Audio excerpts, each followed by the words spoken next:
Kuwento ng pag-ibig sa Pilipinas. Ang lihim ng puso at sigla. Isang global producer ng CNN. Dahil sa biglaang pagsabog ng interes ng Amerika sa Pilipinas, ay bumisita sa bansa upang personal na danasin ang kakaibang karikta nito at gawing batayan ang karanasang ito para sa isang programa.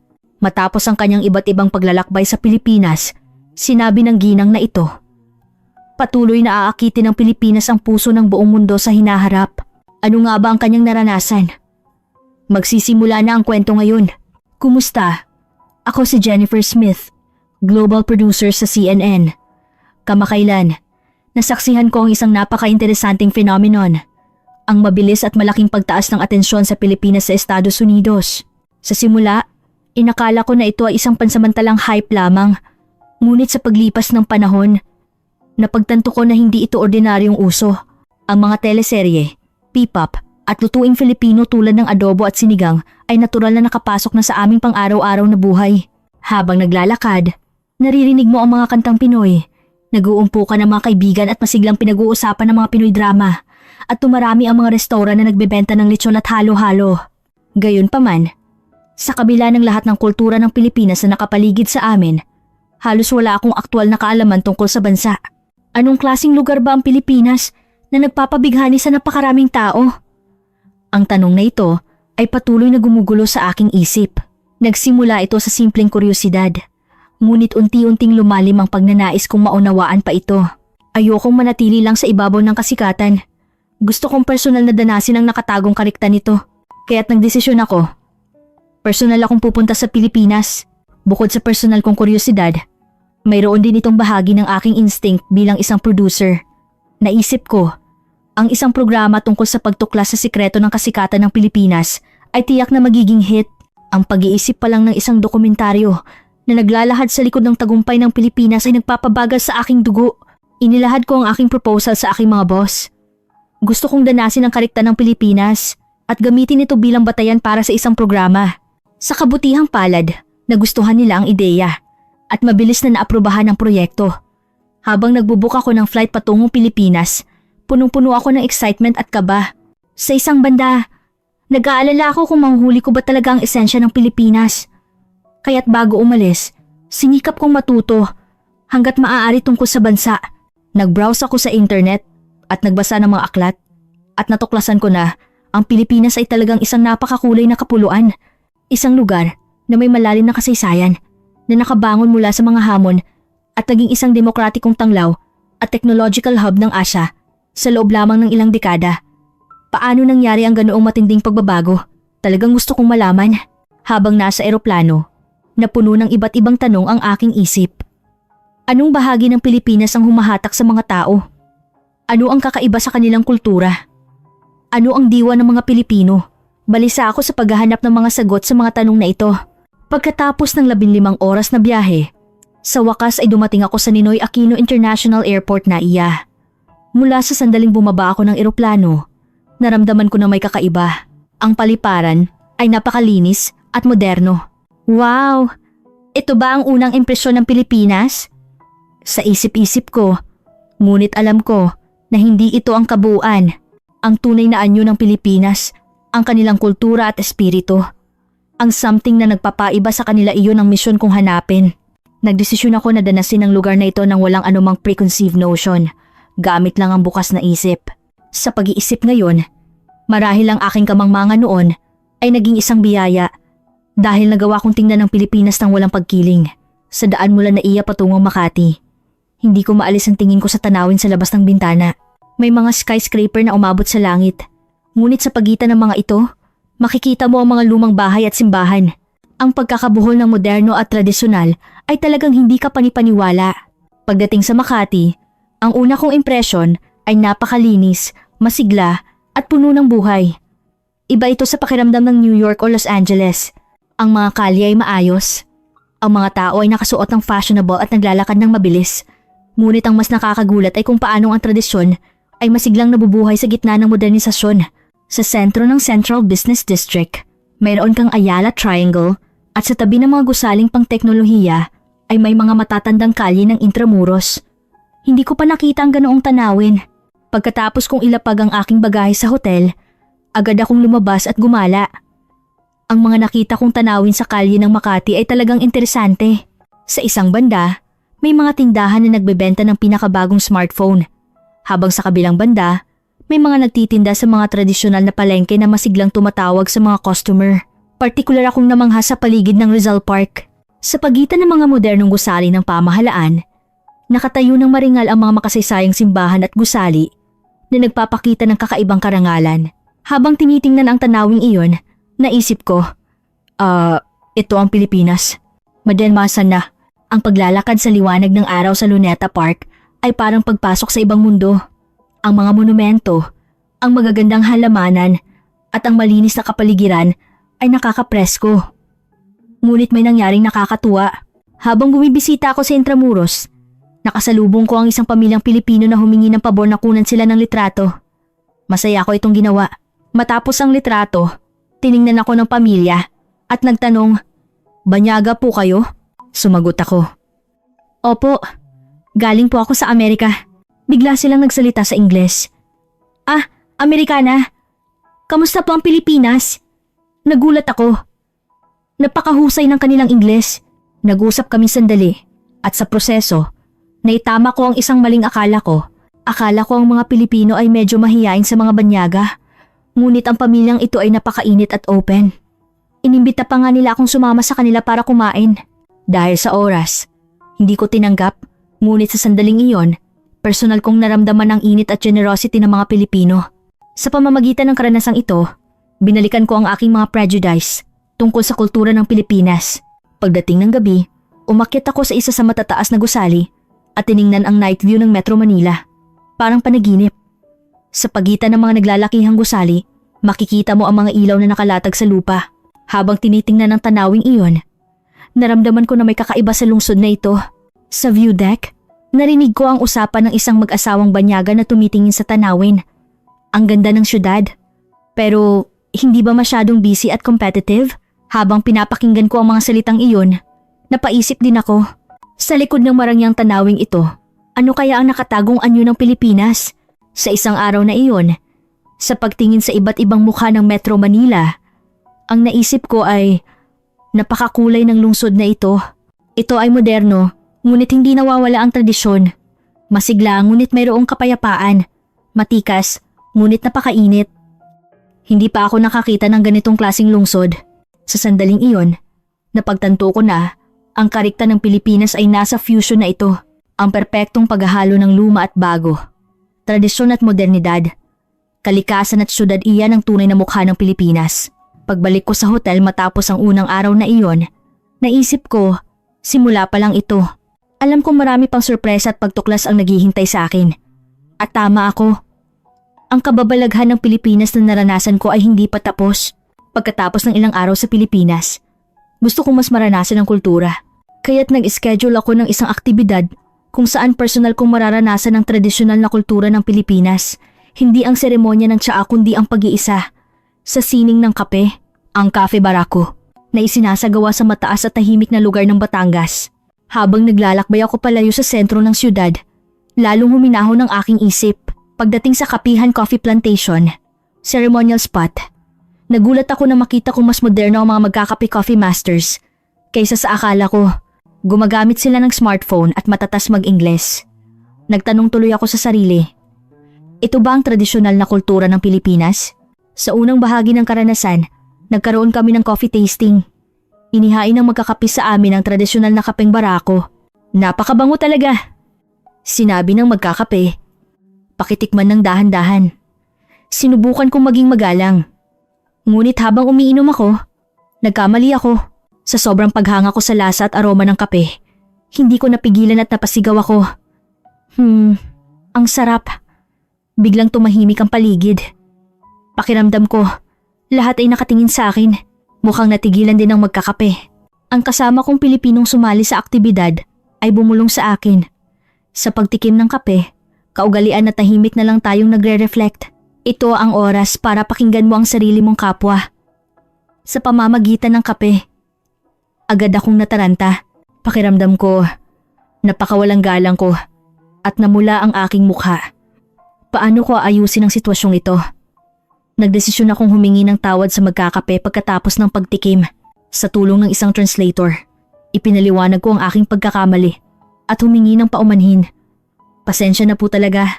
Sobrang na-excite lang ako sa sarap ng kape kaya napasabi ko. Hindi ko po alam ang kultura ng pagtikim sa Pilipinas.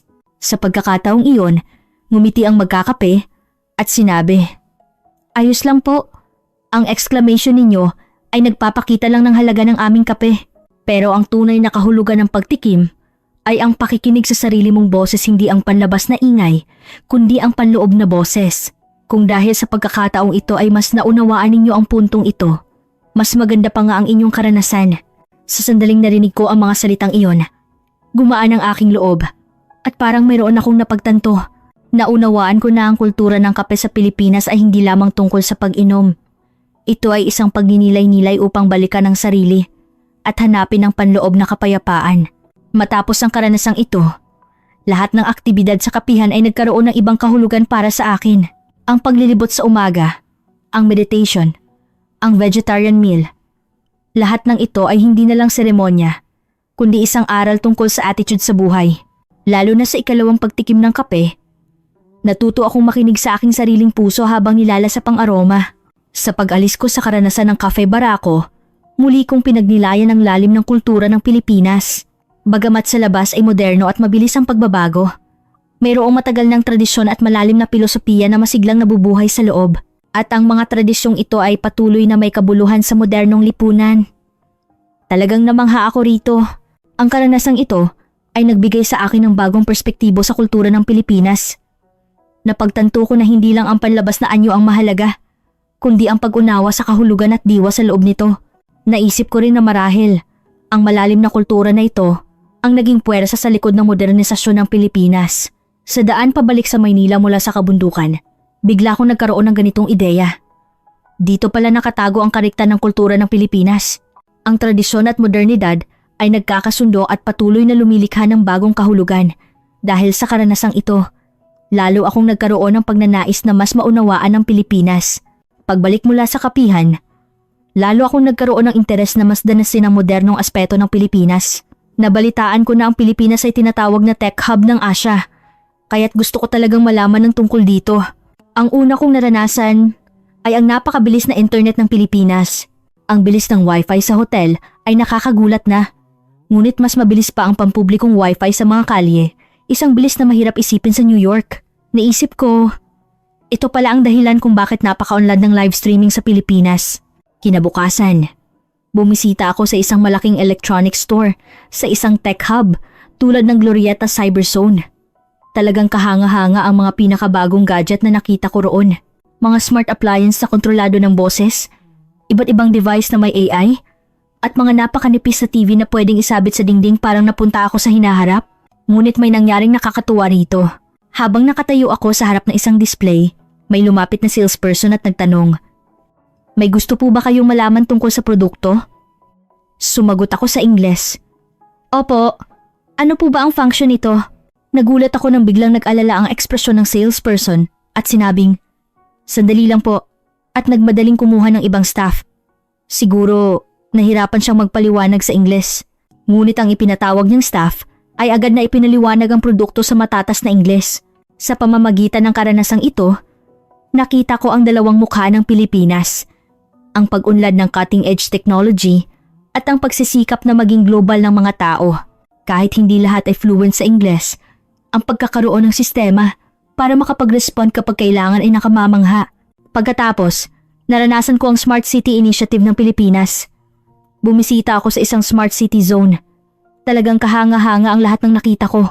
Sistema ng automatikong pag-recycle ng basura sa ilalim ng lupa, mga ilaw sa kalye na kontrolado ng remote, at smart traffic lights na nagbibigay ng real-time na impormasyon sa trapiko. Napakabisa na makita ang lahat ng ito na gumagana. Ngunit pinagnilayan ko rin ang kabilang panig ng pag-unlad ng teknolohiya. Sa loob ng MRT, mga taong nakatingin lang sa smartphone. Sa restaurant, mga pamilyang hiwalay. At bawat isa ay nakatingin sa kanilang cellphone sa halip na mag-usap. Habang nakikita ang mga tanawing ito, nagsimula akong magtanong kung anong epekto ang idudulot ng pag-unlad ng teknolohiya sa relasyon ng tao. Dala ang mga katanungang ito bumisita ako sa isang tech company sa Pilipinas. Ibinahagi ko ang aking mga alalahanin sa mga personal na nakilala ko. Ganito ang sagot nila. Opo, pinag-iisipan din namin ang isyung iyan. Kaya't ngayon, nakatuon kami sa pagbuo ng mga digital well-being application technology para gamitin ang digital products sa paraang mas makabubuti sa kalusugan. Sa pagkarinig sa mga salitang ito, muli akong humanga sa technology ng Pilipinas. Ang attitude na magkaroon ng kamalayan sa problema at gamitin muli ang technology para ayusin ito ay talagang nakakamangha. Sa gitna ng aking karanasan sa cutting-edge technology ng Pilipinas, ang naisip ko ay napakabilis magbago ng lugar na ito at naramdaman ko na ang nasa sentro ng pagbabagong iyon ay ang passion at imagination ng mga tao. Matapos maranasan ang cutting-edge technology ng Pilipinas, nais kong mas makita ang pang-araw-araw na buhay ng mga Pilipino. Kaya't nagdesisyon akong maglakad-lakad ng mag-isa, walang translator, sa isang residential area sa Maynila. Maaga pa lang, at habang naglalakad ako sa isang maliit na kalye, bigla akong nagutom. May nakita akong maliit na karinderya. Ngunit ang problema, ang menu ay nasa Tagalog lahat. Walang English menu at walang mga larawan. Nag-alala ako, lumakas ang loob ko at pumasok sa loob. Nakita ako ng ate owner at ngumiti ng napakaliwanag. Nagtanong ako sa Ingles. Ano po ang masarap dito? Mukhang nataranta ang ate, ngunit gumamit siya ng body language para magpaliwanag. Tapos, bigla siyang nagsenyas ng sandali lang at pumasok sa kusina. Pagkaraan ng ilang sandali, lumabas ang ate na may dalang maliit na plato na may mga side dish ng tindahan lumpia, tokwat baboy, pritong isda.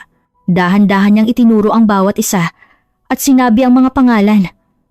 Sinubukan kong ulitin. Sa huli, umorder ako ng tapsilog. Napakasarap talaga. Pagkatapos kong kumain at nagbabayad, nagdagdag ang ate ng kaunting sinangag fried rice sa aking plato at sinabing, extra ko na yan. Nagulat ako.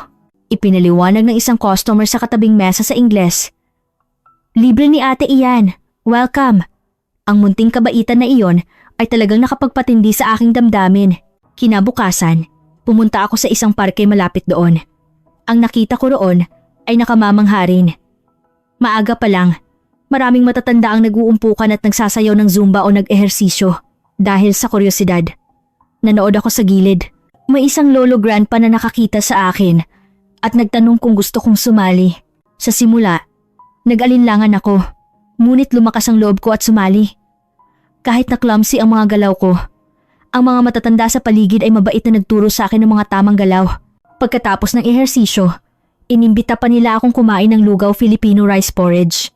Kasama sila. Nakakamangha kung paanong madali nila akong tinanggap, isang banyaga na bagong salta pa lang. Habang nagla-lunch, nag-usap kami ng mga matatanda. Sinabi ng isang lolo, ang ganito. Kung may banyaga na dumarating sa amin, masaya kaming tinatanggap. Kasi dati, kami rin ay natulungan noong nasa ibang bansa. Ang mga salitang iyon ay lalong nagpa-interes sa akin sa kasaysayan ng Pilipinas at sa kanilang mga karanasan. Pagkatapos ng tanghalian, sumakay ako ng LRT patungo sa syudad. Doon, nagkaroon din ako ng di malilimutang karanasan. Habang naglalakad ako at tumitingin sa mapa, may isang estudyante na mukhang high school na lumapit sa akin at nagtanong kung kailangan ko ng tulong. Sabi ng estudyante, hindi raw niya ruta, pero sasamahan niya ako hanggang sa lugar na gusto kong puntahan. Naglakad kami at nag-usap ng mahaba. Sabi ng bata, natural lang po na tumulong sa nangangailangan. Sana po, maganda ang maging impresyon ninyo sa aming bayan. Ang dalisay na intensyon na iyon ay talagang nakapagpaiyak sa akin. Sa pagtatapos ng araw, malalim kong pinagnilayan ang init at kabaitan ng mga Pilipino. Sa simula, inakala ko lang na ito ay kabaitan para sa mga banyaga. Ngunit naramdaman ko na marahil, ito ang isa pang elemento na nagpapakakaiba sa Pilipinas. Matapos maranasan ang init ng mga Pilipino, gusto kong mas malalim na maunawaan ang sistema ng lipunan ng Pilipinas. Gusto kong malaman kung anong istrukturang panlipunan ang nasa likod ng economic miracle ng Pilipinas. Una, nagdesisyon akong alamin ang tungkol sa education system ng Pilipinas. Sa pamamagitan ng isang kakilala, nagkaroon ako ng pagkakataon na bumisita sa isang high school. Pagdating sa paaralan, nagulat ako sa kasipagan ng mga estudyante. Mula umaga hanggang gabi, nag-aaral sila sa paaralan. Naisip ko, Kaya pala sinasabing napaka-competitive ng edukasyon sa Pilipinas. Ngunit nagkaroon din ako ng tanong, mabuti ba talaga ang ganoong kahirap na pag-aaral? Kaya tinanong ko ang isang guro. Ang kanyang sagot ay nakamamangha. Opo, alam namin ang problema ng sistemang ito. Kaya't ngayon, nagsisikap kaming bigyan ng mas maraming focus on creativity at character development education. Sa pagkarinig sa mga salitang iyon, nakita ko ang kabilang mukha ng edukasyon sa Pilipinas. Ang attitude na magkaroon ng kamalayan sa problema at subukang ayusin. Ang kagustuhang magbago na isip ko na marahil ang ganitong pananaw ang puwersa sa likod ng pag-unlad ng Pilipinas. Pagkatapos, nagkaroon ako ng pagkakataon na maranasan ang healthcare system ng Pilipinas. Sa kasamaang palad, bigla akong nagkasakit at kinailangan kong pumunta sa ospital. Sa simula, nag-alala ako. Magiging maayos ba ang komunikasyon bilang banyaga? Magkano kaya mabayaran ko? Ngunit ang karanasan sa ospital ay talagang nakakagulat. Mula sa registration hanggang sa check-up at pagkuha ng gamot, lahat ng proseso ay mabilis at efficient. Ang doktor ay mabait ding nagpaliwanag sa Ingles. At ang pinakanakagulat sa akin ay ang bayad sa consultation. Napakababa nito, hindi maiisip sa Amerika. Sa pamamagitan ng karanasang ito, naunawaan ko ang universal healthcare system ng Pilipinas. Ang katotohanan na ang lahat ng mamamayan ay makakatanggap ng dekalidad na serbisyong medikal sa mababang halaga ay talagang nakamamangha. Naisip ko, dahil may ganitong sistema, ang mga tao ay nabubuhay ng may kapayapaan. Baka pa niyang malaman na, ang isa pang nakagulat sa akin ay ang public transportation system ng Pilipinas. Ginamit ko ang LRT at bus para pumunta sa iba't ibang lugar sa Maynila. Talagang humanga ako sa efficiency at convenience nito, lalo na ang paggamit ng isang beep card para makasakay sa lahat ng public transport at ang real-time na impormasyon sa pagdating ng bus, dalawang bagay na talagang nagmarka sa akin. Ngunit pinagnilayan ko rin ang kabilang panig ng pag-unlad na ito, ang mga homeless na nakikita sa kalsada at ang issue ng mababang sahod ng mga kabataan na nababasa ko sa balita. Habang nakikita ang mga tanawing ito, naisip ko na may mga issue pa rin kailangang ayusin ng lipunang Pilipino. Dala ang mga alalahaning ito, nakipag-usap ako sa isang social welfare specialist sa Pilipinas. Ang sinabi niya ay mananatili sa aking alaala. Opo, marami pa talagang problema ang ating lipunan. Ngunit ang mahalaga ay patuloy nating sinisikap na kilalanin at lutasin ang mga problemang ito. Ang pakikilahok ng mga mamamayan at ang mga patakaran ng gobyerno ay nagdadala ng pagbabago. Unti-unti. Sa pagkarinig sa mga salitang iyon, naramdaman ko ang maturity ng lipunang Pilipino. Ang attitude na hindi itago ang problema. Tanggapin ito at subukang ayusin na isip ko, hindi ba't iyan ang tunay na anyo ng isang progresibong lipunan? Sa pamamagitan ng mga karanasang ito, natuklasan ko ang isa pang mukha ng Pilipinas. Sa likod ng mabilis na pag-unlad ng ekonomiya, mayroong matatag na pundasyon ng sistema ng lipunan at walang humpay na pagsisikap na bumuo ng mas magandang lipunan. Napagtanto ko na ito rin ang isa sa mga elemento na nagpapakakaiba sa Pilipinas. Kuwento ng isang nagbago ang pananaw, ang pagkakatuklas ni Maya sa tunay na Pilipinas.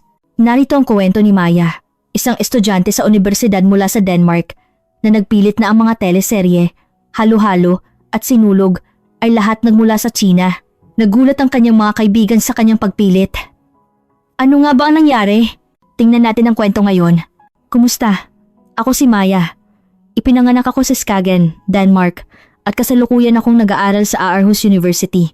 Ang aming bansa, ang Denmark, ay matatagpuan sa timog ng Scandinavian Peninsula sa Europa. Mayroon itong isang maliit na peninsula at higit sa 400 isla. Ito rin ay isa sa mga bansa na may pinakamataas na standard of living at welfare level sa mundo. Ang Skagen, kung saan ako nakatira, ay nasa pinakahilagan ng Denmark. Ito ay isang maliit na bayan na may magandang Grenen Coast. Bago ako pumasok sa universidad, nakatira ako sa Skagen. Dahil ito ay nasa hilagan ng Denmark, bagamat maraming turistang bumibisita ngayon, noong bata pa ako, hindi pa ito ganoon. At karaniwan, ang mga turista ay galing lang sa iba't ibang bansa sa Europa, kaya't hindi ako masyadong familiar sa mga bansang Asyano. At natural lang na wala akong pagkakataong makatuklas ng kultura ng Asya. Noong nag-aaral ako ng world history sa middle school, nag-aral kami tungkol sa mga bansa sa silangang Asya, ngunit karamihan ay tungkol lang sa geographical na lokasyon ng Asian mainland, mga sinaunang sibilisasyon ng China, at ang mabilis na pag-unlad ng mga dambuhalang ekonomiya, tulad ng China. Kaya't halos hindi ko narinig ang tungkol sa kapuluan ng Pilipinas. Ang alam ko lang noon, ang Pilipinas ay isang maliit na isla na katabi ng China. Nang mag-high school ako, nakilala ko ang isang estudyante mula sa Asia. Ang kaibigan na iyon ay si May, na galing sa China. Ito ang unang beses na nakakita ko ng isang Asyano na kasing edad ko ng malapitan. Pakiramdam ko, kakaiba at interesante. Sa simula, hindi lang ako, marami ring kaibigan ang nag-interes kay May na galing sa Asia. Ngunit hindi maganda ang pakikisama ni May sa mga kaibigan. Ang dahilan ay hindi siya mahilig sa kalinisan. Ang kanyang buhok ay laging madulas at may masamang amoy sa kanyang paligid.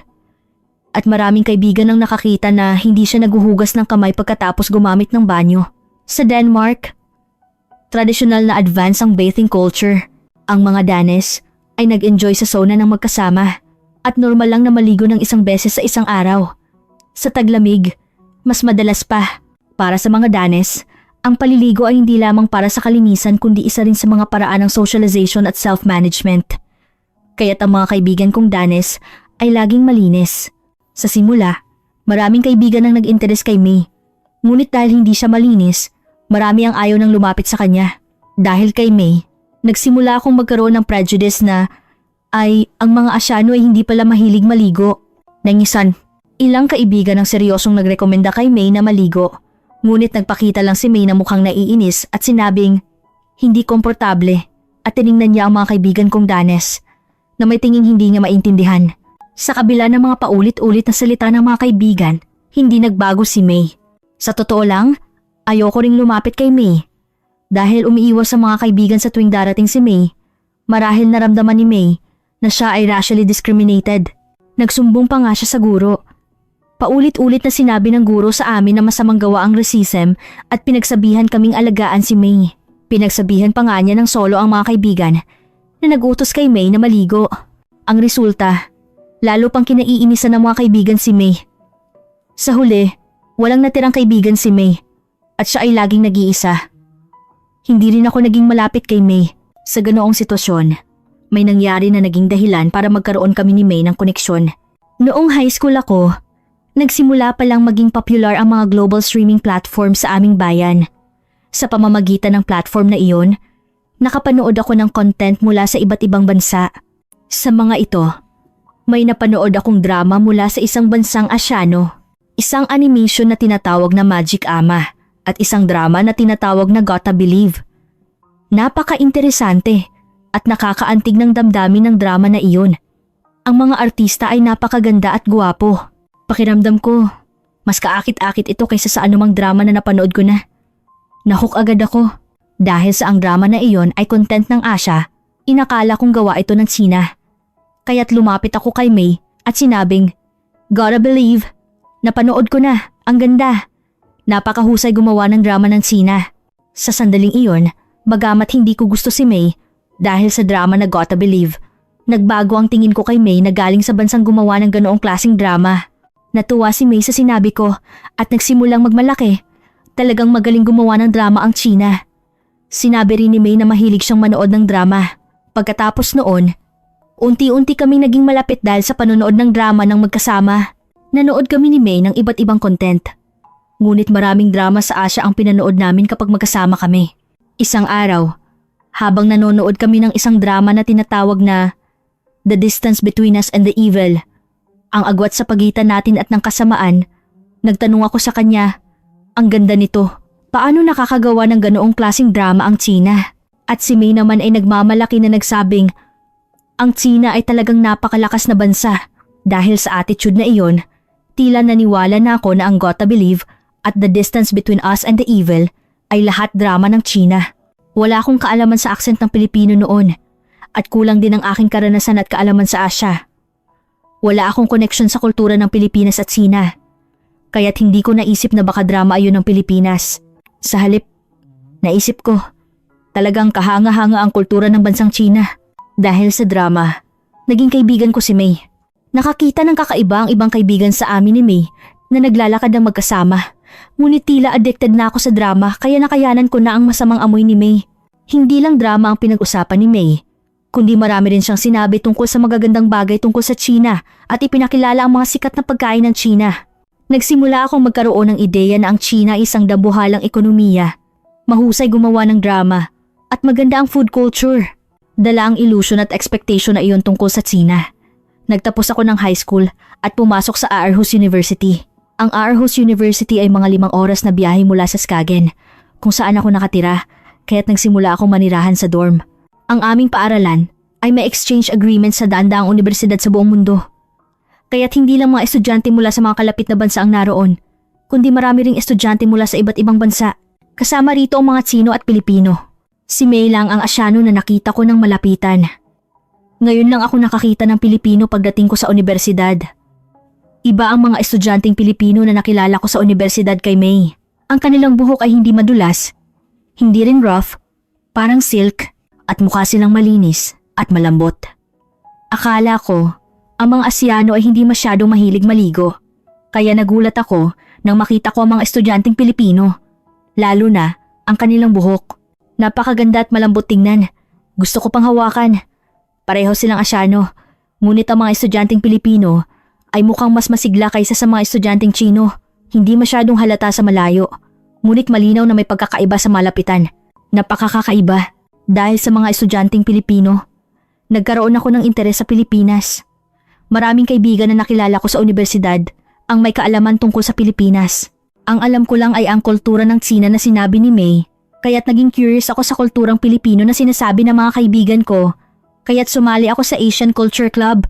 Sa Asian Culture Club, hindi lang mga kaibigan mula sa mga bansang Asyano ang nandoon, kundi mga kaibigan din mula sa iba't ibang bansa. Ngunit, sa hindi malamang dahilan, wala ni isang kaibigan mula sa China. Sa tingin ko, kahanga-hanga ang kultura ng China. Kaya't medyo nagulat ako na walang kaibigan mula sa China sa club, ngunit hindi ko masyadong pinansin. Ang mas nakakagulat ay ang napakalaking interes ng maraming kaibigan sa club sa kultura ng Pilipinas kaysa sa kultura ng China. Sa tuwing nagkikita kami, hindi China ang pinag-uusapan ng mga kaibigan sa club, kundi ang mga drama at pelikula ng Pilipinas. Nagtaka ako. Ang drama na alam kong gawa ng China ay sinasabi nilang gawa ng Pilipinas. Lalo na, noong sinabi nilang ang Gotta Believe at The Distance Between Us and the Evil ay gawa ng Pilipinas. Nataranta ako. Imposible. Nagpilit ako na ang mga drama na iyon ay gawa ng China. Tiningnan ako ng mga kaibigan na nagtataka at naguguluhan. Pagkatapos ng triple check, sa wakas ay nalaman ko na ang mga drama na alam ko pala ay lahat gawa ng Pilipinas. Doon ko rin naunawaan kung bakit matagal na nagsisinungaling si May sa akin. Bakit sinabi ni May na ang mga drama at pelikula ng Pilipinas ay gawa ng China? Hindi ko talaga maintindihan. Hindi lang drama ang sinabi niyang kasinungalingan. Ang bubble tea na laging sinasabi niya ay pala ang pearl milk tea ng Pilipinas. Ang aktibidad na sinabi niyang tradisyonal na sky lantern ng China ay pala ang Sinulog Festival o ang mga tuktok na sinasabi niyang pang China. Maraming tradisyonal na gusali ng templo na sinabi niya, bagamat nag-ugat sa kulturang Chino, ay nagkaroon ng sariling estilo at katangian ng Pilipinas at hindi ito eksaktong katulad ng sinabi niya. Habang mas natututo ako, lalo akong naguguluhan. Maraming bagay na akala ko ay kultura ng China ay pala kultura ng Pilipinas. Hindi ako makapaniwala at nahiya ako sa sarili ko dahil napakatanga ko. Nang weekend, umuwi ako at agad na hinanap si May. Tinanong ko siya kung bakit siya nagsinungaling sa akin. Sa simula, nagpilit pa si May na, oo, galing talaga iyon sa China. Ang Pilipinas lang ang nangopya ng kultura ng China. Ang lahat ng bagay sa Pilipinas ay galing sa China. Hindi ko alam ang kasaysayan ng Asya kaya't hindi ko alam ang tungkol sa ibang bagay. Ngunit tinanong ko siya, bakit mo sinabi na ang drama at pelikula ng Pilipinas ay gawa ng China? Bilang sagot, sinabi ni May ang isang absurd na bagay. Sinabi niya na ginawa niya iyon dahil wala siyang kaibigan at gusto niyang maging malapit sa akin. Nawalan ako ng salita sa sobrang galit. Sa simula, sinabi ko kay May ng mahinahon. Hindi dahil sa ayaw ko sa mga Asyano kaya wala kang kaibigan. Maraming kaibigan na nagsabi sa'yo na maligo ka, pero nagagalit ka lang. Talagang may masamang amoy sa paligid mo. Sa totoo lang, nahirapan din ako, pero tiniis ko. Sa loob ng ilang taon na magkasama tayo, marami kang pagkakataon para maging tapat sa akin. Ngunit lahat ng tinanong ko tungkol sa Asya ay sinabi mong galing sa China. Hindi na kita ituturing na kaibigan, sinungaling ka. Pagkatapos kong sabihin iyon, umuwi na ako. Nang matapos ang weekend at pabalik na ako sa paaralan, Napakabigat ng aking paa. Mukhang iniisip ko lang kung gaano ako katanga na ipinilit ko na ang mga bagay ng Pilipinas ay galing sa China sa harap ng napakaraming tao. Lalo na, hindi ko malilimutan ang pagtatakang tingin ng maraming estudyanteng Pilipino sa akin. Pagdating ko sa paaralan, sinabi ko na ako ang nagkamali at humingi ako ng paumanhin sa aking pagpilit. Patawad, bagamat nakakahiya, inalo pa ako ng mga kaibigang Pilipino. Minsan, ganyan talaga kapag hindi mo alam. Sa maraming estudyanteng Pilipino, naging pinakamatalik kong kaibigan si Ate Clarissa. Sinabi ko kay Ate Clarissa ang kwento ni May. Sinabi ni Ate Clarissa na may komplikadong damdamin ng ilang Chino tungkol sa Pilipinas at marami na siyang naranasan na ganoong sitwasyon kaya't hindi na siya nagugulat sa pamamagitan ni Ate Clarissa. Marami akong natutunan tungkol sa Pilipinas. Interesado talaga ako sa drama ng Pilipinas. Nagtanong ako tungkol sa iba't ibang bagay at ipinakilala ni Ate Clarissa ang maraming drama ng Pilipinas at tinuruan ako tungkol sa pelikula at musika ng Pilipinas. Natutunan ko kay Ate Clarissa ang kahangahangang kultura ng Pilipinas at lalo ako nagka-interes. Gusto ko talagang pumunta sa Pilipinas. Kaya't nang malaman ko na may exchange student program ang Universidad ng Pilipinas, AOP Diliman, agad akong nag-apply. Sa kabutihang palad, napili ako at nagkaroon ng pagkakataong bumisita sa Pilipinas. Ako, na hindi pa nakakapunta kahit sa mga kalapit na bansa sa Europa, ay pupunta na sa Pilipinas. Napakakaba ko bago bumisita sa Pilipinas. Kinikilala ko ang galing ng kultura ng Pilipinas. Ngunit narinig ko rin na ang Pilipinas ay nasa earthquake zone at madalas na may mga natural disaster. Kaya't mayroon akong ideya na hindi siguro ganoong kayaman ng Pilipinas. Ngunit pagdating ko sa Pilipinas, natuklasan kong mali ako. Ang Pilipinas ay may napakaunlad na infrastructure. Ang bilis ng internet at mobile network technology ng Pilipinas ay marahil hindi mapapantayan ng Denmark. Sa lahat ng dako sa Pilipinas, mabilis ang internet at magagamit ito kahit sa gumagalaw na bus o LRT. Bukod pa rito, ipinagmamalaki ng Pilipinas ang pagkakasundo ng tradisyonal at modernong kultura. Bumisita ako sa Maynila at nakita ko ang mga tradisyonal na kalye ng Binondo at Quiapo na kasama ng mga skyscraper sa syudad. Talagang nakakamangha ang tanawin. Napakaganda ng mga tradisyonal na gusali ng Pilipinas na nakikita sa sentro ng syudad. Ang public transport facilities ng Pilipinas ay kahanga-hanga rin. Ang aming bansa, ang Denmark, ay may mga lungsod na magkahiwalay ang populasyon at ang transportasyon ay maunlad lang sa sentro ng Copenhagen. Ngunit ang LRT ng Maynila ay may malawak na saklaw, tumpak sa oras at tumatakbo sa isang efficient na sistema. Lalo na, ang interchange sa pagitan ng LRT at bus ay napaka-convenient at mas mura ito kaysa sa Denmark. Ang pinakamahalaga, kahit marami ang gumagamit, napakalinis pa rin ang pamamahala kumpara sa Denmark. Ang pinakakahanga-hanga sa lahat ng bagay na nakita ko sa Pilipinas ay ang mga kaibigan na nakilala ko. Karamihan sa mga kaibigan na nakilala ko sa UP Diliman, kung saan ako nag-exchange program, ay napakahusay sa iba't ibang aspeto at napakasipag. Nakakakuha ng magagandang grade ang mga kaibigan sa mga international academic conventions tulad ng Math at Science Olympiad. Nanalo rin ng maraming awards sa mga competition sa larangan ng engineering. Karamihan sa mga estudyante ay matatas magsalita ng iba pang wika bukod sa Ingles. Aktibo rin sila sa iba't ibang sports activities. Maraming kaibigan ang sabay-sabay na nagtatrabaho at nag-aaral. Ngunit nakakakuha pa rin sila ng magagandang grade. Talagang kahanga-hanga iyon. Sinabi ng kaibigan kong si Sinyi. Nagaling siya sa Visayas. Gumigising siya ng maaga para mag-aral, pumapasok sa klase, at nagtatrabaho sa gabi at weekend.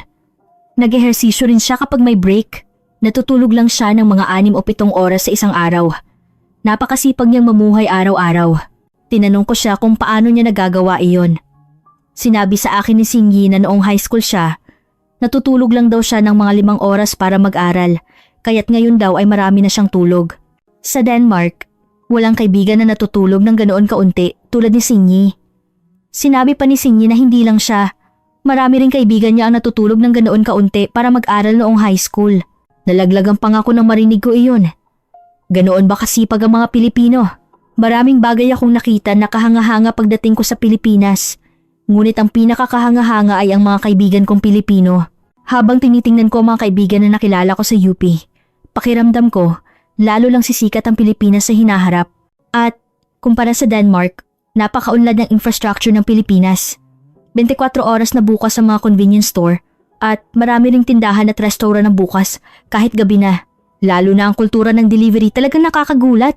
Kapag gusto mong kumain, mag-order ka lang sa app sa cellphone mo at madali kang makakakuha ng delivery. Kapag nag-order ka ng kailangan mo, kinabukasan ay nandoon na. Pakiramdam ko, naging mas sibilisado ako pagdating ko sa Pilipinas.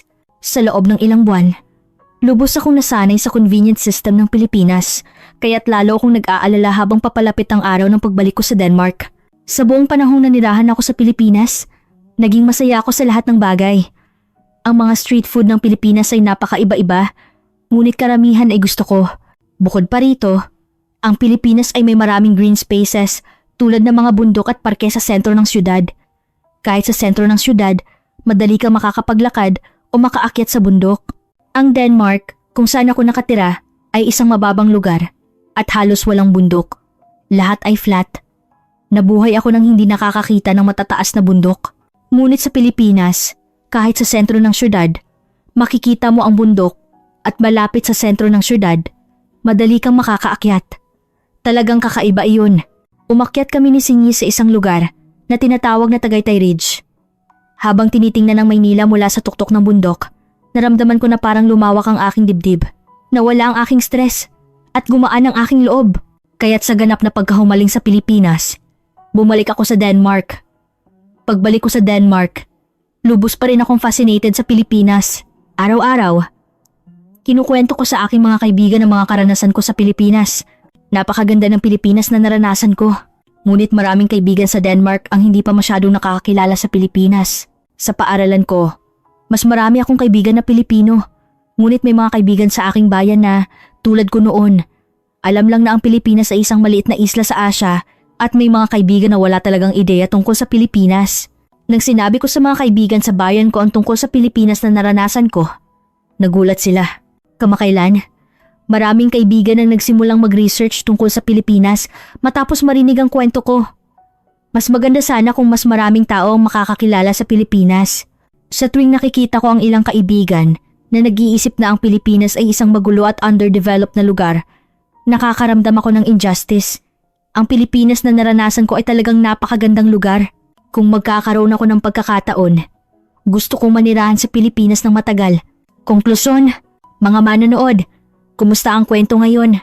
Sina Ginang Jennifer, isang producer mula sa Amerika, at Ginang Maya, isang estudyante sa universidad mula sa Denmark, dalawang babae, na may magkaibang background ang mga kwento ng kanilang karanasan sa iisang entablado. Ang Pilipinas ay nagbigay sa atin ng napakahalagang pagbabalik tanaw sa pagtingin sa paglalakbay ng dalawa. Hindi ba't ang karaniwang tema ay ang kagalakan ng pag-alam at ang sandali ng pagkatunaw ng pagkiling?